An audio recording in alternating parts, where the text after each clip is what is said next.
the difference between a keto diet and a low carb diet? Is one better than the other? That depends on who you are and what your health goals are. I'm low carb dietitian Franziska, and today I'll be discussing keto and low carb diets, their differences, their similarities, and how you can decide which is the best for you. So I'm calling this video keto versus low carb, but it's really not a contest about which one is best. As long as you get enough protein, other essential nutrients, and energy, a keto or low carb diet can be a healthy, effective, sustainable way of achieving your health goals. Let's start with keto or ketogenic diets. Normally, your body uses glucose or sugar as its main source of fuel. On a keto diet, you switch from using glucose to using fats and ketones as your primary energy sources. Your liver produces tiny amounts of ketones whenever you go for a long time without eating, such as overnight while you sleep. When you cut way back on carbs, like on a keto diet, your liver ramps up its production of ketones, and within a few days, you enter a state of nutritional ketosis. In nutritional ketosis, your brain and other organs can use ketones for fuel. Nutritional ketosis is defined as having a blood ketone level between about 0.5 to 3 millimoles per liter or slightly higher, although there is some disagreement among experts about this range. You can measure blood ketones with a blood ketone meter, which is very similar to a blood glucose meter. In fact, most blood ketone meters also measure blood glucose. Eating fewer than 20 grams of net carbs per day virtually guarantees that you'll achieve and maintain ketosis. But not everyone has to be this strict. Some people can stay in ketosis eating 30 or more grams of net carbs per day.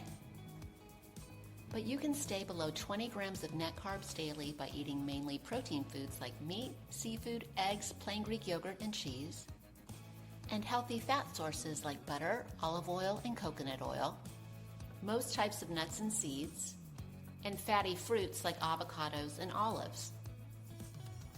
A keto diet can also include non-starchy vegetables like leafy greens, broccoli, tomatoes, and many others that grow above the ground. And a cup or less of berries, especially blackberries, raspberries, and strawberries. Now, you may have heard that certain fruits and vegetables aren't keto, but the truth is you can include some higher carb fruits and vegetables on a keto diet if you want to, but only in very small amounts. For instance, 1/4 of a large apple has roughly the same amount of net carbs as a full cup of blackberries, 6 to 7 grams. And you'll get 4 grams of net carbs whether you go with 2 tablespoons of mashed sweet potatoes or 1 cup of cooked broccoli. There are a lot of potential benefits of keto, but I'm just going to list 3 of the most common ones for now. Number 1, eating a keto diet lowers insulin levels, which can help you access your body fat stores for energy. Number 2, being in ketosis can help suppress your appetite and keep you from getting hungry in between meals. Number 3, since carbs have such a big impact on blood glucose and insulin levels, eating a keto diet can potentially reverse diabetes or prediabetes. However, if you take medication for diabetes, make sure you speak to a doctor before you start a keto diet, or a low-carb diet for that matter. What are some potential downsides of keto?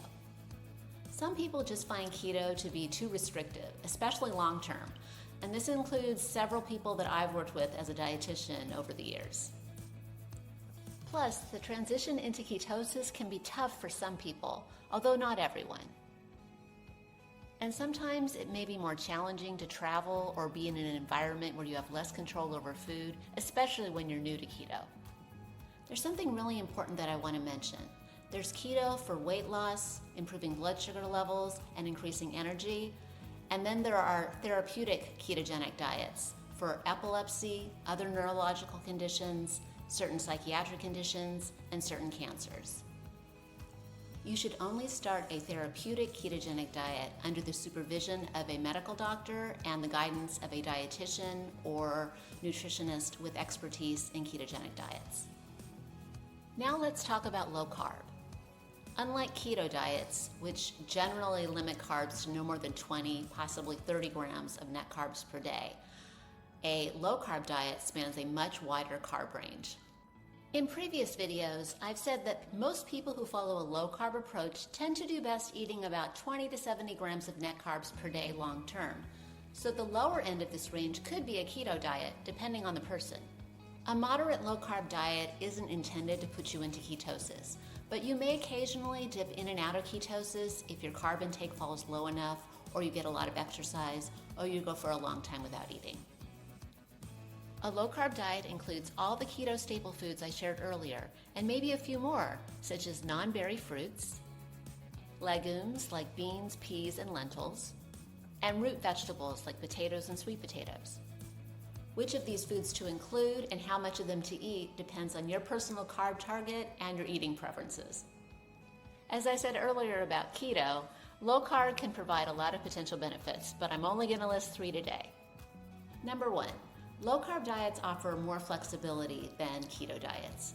Obviously, you'll be able to eat more carb-containing foods and larger portions of them if you're following a diet with 50 to 60 grams of net carbs per day compared to 20 to 25 grams of net carbs per day. Number 2, it can also be easier to travel, dine out, or have a meal at a family member or friend's house when you have a little more leeway with your carb intake. Number 3, like keto, low carb can help you lose weight, lower your blood sugar levels, and improve your overall health. What are some possible downsides of low carb? Sometimes the results you experience on low carb just aren't as fast or as dramatic as what you experience on keto. And in some cases, your carb intake may not be low enough to allow you to achieve certain health goals, such as reducing or eliminating medications. And although most people will develop the metabolic flexibility to switch back and forth between keto and low carb, for some people, being in a consistent state of ketosis is crucial, like those with epilepsy or other neurological disorders. So, should you go keto or low carb?